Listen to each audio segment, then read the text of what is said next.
சமயம் தமிழ் நேயர்களுக்கு வணக்கம்.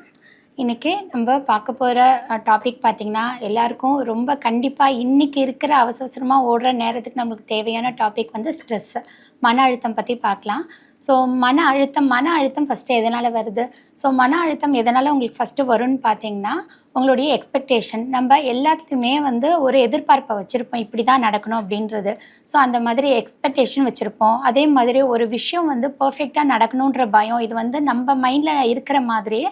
ஸோ அந்த விஷயம் கண்டிப்பாக இதே மாதிரி நடக்கணுன்ற பயம். அதே மாதிரி ஒரு நடந்து முடிஞ்ச ஒரு விஷயத்த நம்ம திருப்பி யோசிச்சுக்கிட்டே இருப்போம்.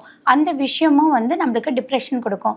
இந்த மாதிரி அதே மாதிரி நடக்க போகிற விஷயத்தையும் பற்றி நம்ம இது கரெக்டாக நடக்குமா இல்லையான்ற ஒரு பயம் வச்சுருக்கோம். ஸோ இந்த மாதிரி நிறைய ஸ்ட்ரெஸ், இப்போ இன்றைக்கி வந்து நடந்த விஷயம், நடக்க போகிற விஷயம், இந்த மாதிரி நிறைய விஷயத்தினால ஸ்ட்ரெஸ்ஸு வரும்.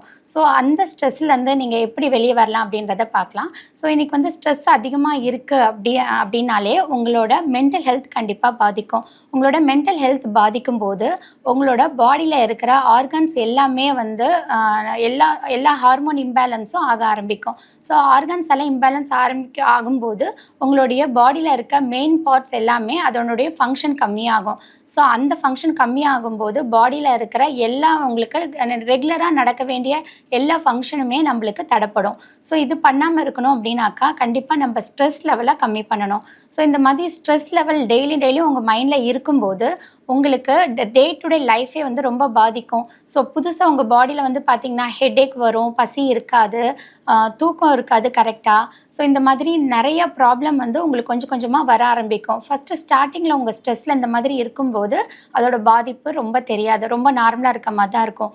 போக பார்த்திங்கன்னா உங்களுக்கு அதுலேருந்து கொஞ்சம் வெளியே வர முடியாமல் நிறைய ப்ராப்ளம் வர ஆரம்பிக்கும். ஸோ இந்த ஸ்ட்ரெஸ்லேருந்து நீங்கள் எப்படி வெளியே வரலாம் அப்படின்னு பார்த்தீங்கன்னா, ஃபஸ்ட்டு நீங்கள் ஒரு ஸ்ட்ரெஸ்ஸு இல்லை ஒரு நீங்கள் எக்ஸ்பெக்ட் பண்ணாத ஒரு விஷயம் திடீர்னு நடக்கும்போது பார்த்தீங்கன்னா உங்களோட ப்ரீத்திங் ப்ராப்ளம் ரொம்ப இதாக இருக்கும். ரொம்ப மூச்சு வாங்கும் நிறைய பேத்துக்கு. என்னென்னு பார்த்தீங்கன்னா உங்களுக்கு அந்த கார்பன் டை ஆக்சைடு லெவல் அதிகமாகும், ஆக்சிஜன் லெவல் கம்மியாகிற மாதிரி இருக்கும். ஸோ அப்போவே தெரியும் உங்களுக்கு பிரெயின் ஆக்டிவிட்டி எவ்வளோ கம்மியாகுது அப்படின்றத உங்களுக்கு நோட் பண்ண முடியும். நீங்கள் நிறைய டைம் நோட் பண்ணியிருக்க மாட்டீங்க. ஸோ ஒரு விஷயம் நம்ம கேட்கும்போது அந்த அளவுக்கு உங்களோட ஆக்சிஜன் லெவல் கம்மியாகும். ஃபஸ்ட்டு நீங்கள் உங்களுக்கு ஏதோ ஒரு ப்ராப்ளம் வருது, இதுனா நல்ல ப்ரீத்திங் டெக்னிக் மட்டும்தான். இதுலேருந்து ஃபஸ்ட்டு இதுலேருந்து வெளியே வரணும்னா ப்ரீத்திங் டெக்னிக். நல்ல இன்ஹேல் எக்ஸேல் பண்ணும்போதே உங்களுக்கு கொஞ்சம் மைண்டு நார்மல் ஆகிறது தெரியும்.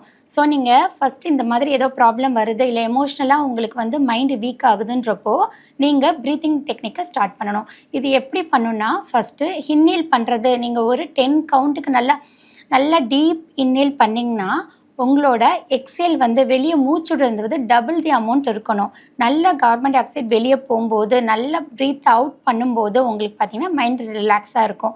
ஸோ நீங்கள் இதை எப்படி ப்ராக்டிஸ் டெய்லி பண்ணுறீங்க அப்படின்னா, ஒரு 10 கவுண்ட் நிதானமாக நல்லா ப்ரீத் இன் பண்ணிவிட்டு மெதுவாக ப்ரீத் அவுட் பண்ணுங்கள். இதுதான் உங்களுக்கு ஸ்டார்டிங்கில் நீங்கள் பண்ண வேண்டியது. ஒரு ப்ராப்ளம் வருது, இல்லை எப்படி ஃபேஸ் பண்ண போகிறோம், ஒரு இன்டர்வியூ இருக்குது, ஸோ அது வந்து எப்படி நம்ம அட்டென்ட் பண்ணும்போது நல்லா வந்து ப்ரீத்திங் டெக்னிக்கை நல்லா நீங்கள் மைண்டில் கொண்டு வந்து மெதுவாக ரிலாக்ஸாக பண்ணணும்.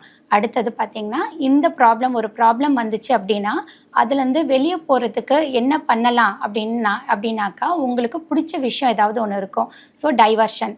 ஸோ இதை டைவர்ட் பண்ணி உங்களுக்கு சின்ன வயசுலேருந்தே ஒரு ஆசை இருக்கும், ஒரு டான்ஸிங் இருக்கும், ஒரு ட்ராயிங் இருக்கும், இல்லை பாட்டு பிடிக்கும். ஸோ உங்களுடைய மைண்டை அதில் டைவர்ட் பண்ணணும். இந்த டைவர்ட் பண்ண மூலியமாக தான் உங்களுக்கு இன்னும் நல்லா வந்து எக்ஸ்ட்ரா டிப்ரெஷன்லேருந்து வெளியே வர முடியும்.